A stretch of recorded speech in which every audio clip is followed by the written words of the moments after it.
Hi guys, welcome. So in today's video I'm going to show you how to check out on Temu. So as we all know that Temu is quite the popular platform nowadays, especially here in my country. So let's say for example you get the freebie here. It's not a used account, so just bear with me on this one.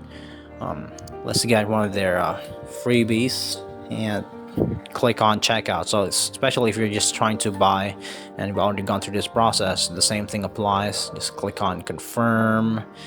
Let's just wait for it to load. Here it is. So checkout, you just click on that and that's just basically going to solve your answers, the problems. Okay, so that's just basically it.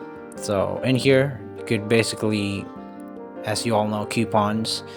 That's why a lot of people have been using this platform, because of coupons and all its prices basically really low. So thank you so much for watching, and you guys please subscribe. Have a nice day.